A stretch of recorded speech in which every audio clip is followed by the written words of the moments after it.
Hi everyone, welcome back. So this time we'll be talking about X-ray diffraction. Okay, so the first thing you might be saying is, whoa, what in the world? How do we jump here? And I can understand that, but there is a reason that we're talking about X-ray diffraction right now.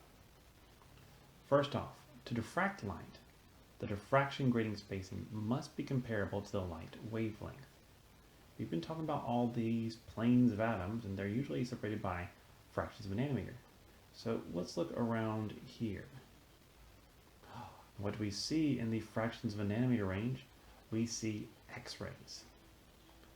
So in this case, X-rays are going to be diffracted by planes of atoms. Aha! And therefore interplanar spacing is going to be defined as the distance between our parallel planes of atoms. Okay, so what does this look like? Well, we know that crystallographic planes are going to diffract these incoming X-rays. So we have an incoming X-ray, and as long as the planes are the correct distance apart and spaced correctly, then they should bounce off and go back to the detector.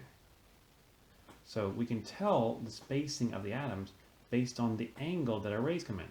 You know, if they bounce off in this direction, well, things are going to look kind of weird. If they bounce off in this direction, that's going to be something different.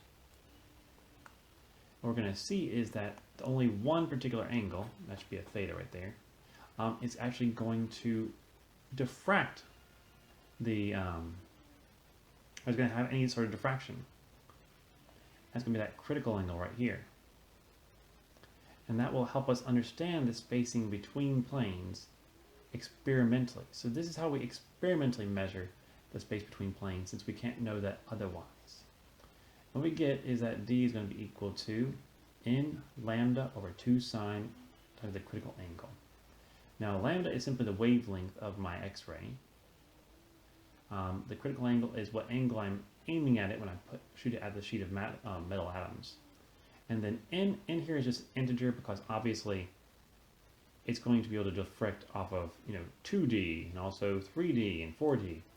So that's any integer right there. Now if I look at these patterns, what you'll see is that for a polycrystalline alpha iron, which means that it's all in different configurations, I'm going to see some reflections at these particular planes. And that is going to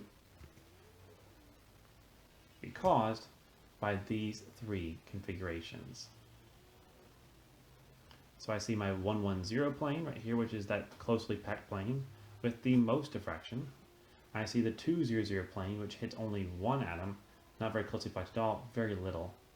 And I see my 211 plane, which has two atoms in it. So it's a little bit more closely packed than the other one, with still a sizable amount of diffraction.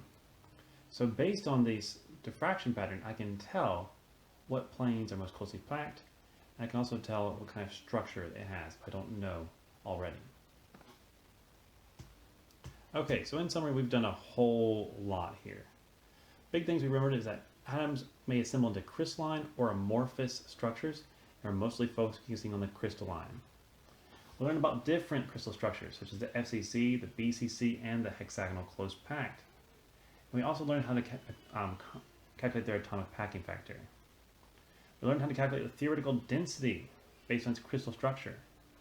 We also learned all about those crystallographic points, directions, and planes to help us understand the linear and planar densities of different atoms. We also learned that materials can exist as single crystals or polycrystalline. It's most often polycrystalline. For most single crystals, though, we realized that properties vary with crystallographic orientation. In polycrystalline, they don't really do that because they're randomly oriented. And finally, we learned that some materials have more than one crystal structure, like iron, where it can be either body-centered cubic or face-centered cubic, depending on the temperature. I'll really jump onto that in later classes. So, I hope this helped you. I hope you enjoyed it. And I'll see all of you next time in Chapter 4. Have a wonderful day.